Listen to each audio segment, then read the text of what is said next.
Voyager en Inde, c'est un peu rentrer dans l'écran d'un cinéma permanent. L'émotion, l'étonnement, la vie interpelle les cinq sens du voyageur. Dans son film L'Inde fantôme, Louis Malle disait en 1968 « Pourquoi l'Inde ? Parce que justement, aucun pays ne m'a autant dépaysé », rajoutant « La caméra est impossible, les Indiens nous entourent, nous traquent, nous étions venus pour les voir et ce sont eux qui nous regardent. »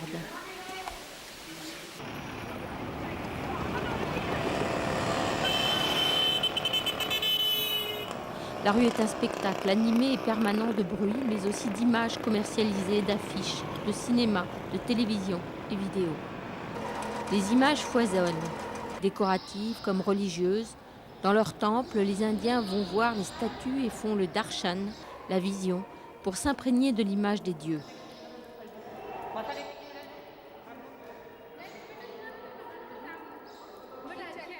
À Bollywood, les acteurs sont devenus des dieux vivants et leurs images règnent sur les villes. Peut-on dire qu'ici, l'information se transmet par l'image, un contrepoint dans ce pays aux 1000 dialectes, ou un langage commun pour 1 million de personnes? La télévision est devenue naturellement Doordarshan. Elle est loin de la vision. Alors l'image est-elle réalité illusion? Voir la divinité et être vu par elle, regarder et être regardé, une relation qu'on voit défiler de la rue à la toile de cinéma jusqu'au petit écran de la télévision.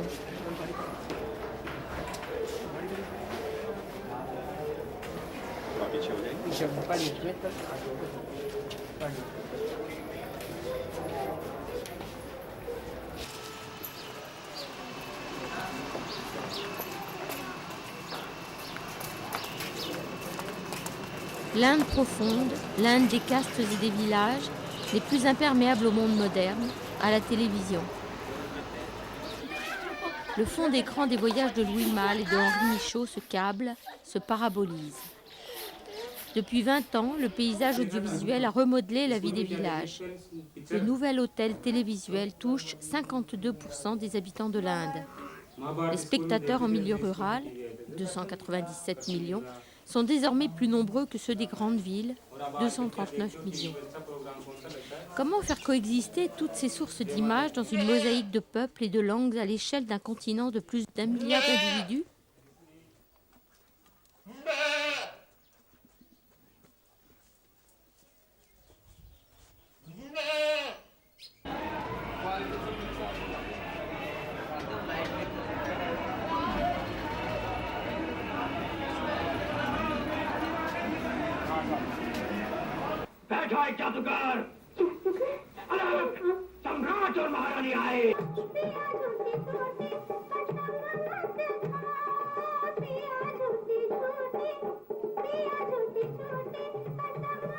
Apparue au début des années 60, la télévision s'est nourrie du cinéma. Dans les campagnes, les câbles opérateurs s'appuient sur la diffusion de films populaires, sur les dernières versions du Ramayana pour faire souscrire à des abonnements.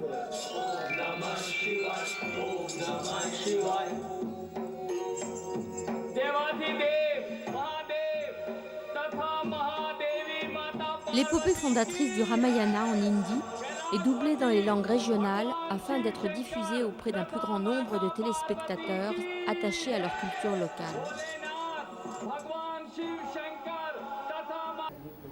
Depuis 1982, malgré son prix parfois prohibitif, la télévision est partout. Au fin fond des villages, l'essentiel des chaînes est relayé aujourd'hui sur le câble Vala.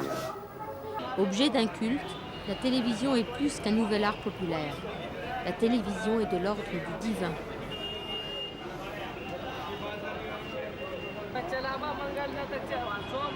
Le succès de la vidéo a renforcé le rôle de la télévision. La vidéo visible dans les bus, les restaurants, concurrence le cinéma.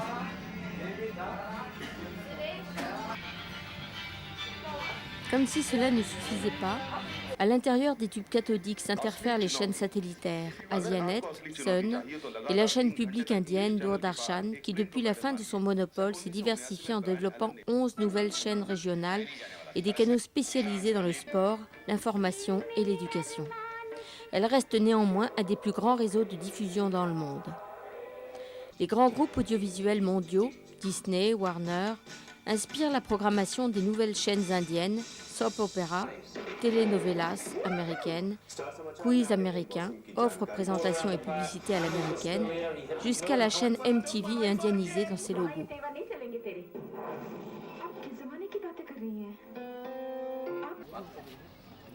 Les nouvelles images remettent en cause le mode de vie traditionnel indien. Comment s'acheter un nouveau poste de télévision? Comment prétendre tous accéder à la réalité du monde extérieur ou s'approprier ces nouvelles images? Après le ventilo, le scooter et le réfrigérateur, la télévision et le magnétoscope sont venus étayer la dot. La télévision et ses diffusions d'informations bousculent souvent les relations villageoises fondées sur la hiérarchie des positions.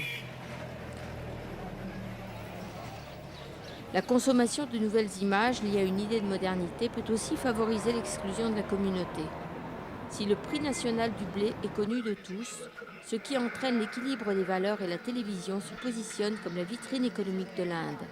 Elle ne modifie pas en profondeur les valeurs traditionnelles. Ainsi, les femmes voilées du Rajasthan regardent la télévision en couple, le voile baissé, afin de ne pas attirer le regard des hommes. Les pauvres et les ruraux, la majorité de l'Inde, sont oubliés des campagnes publicitaires. Le succès du jeu des millionnaires Kaun Banega Crorepati ne fait pas que sourire aux jeunes élites urbaines de Bombay ou Delhi, plus tournées vers leur nouvelle langue, le Zinglish de Zee TV. Facteur de changements en profondeur, la télévision ne fait pas que fasciner.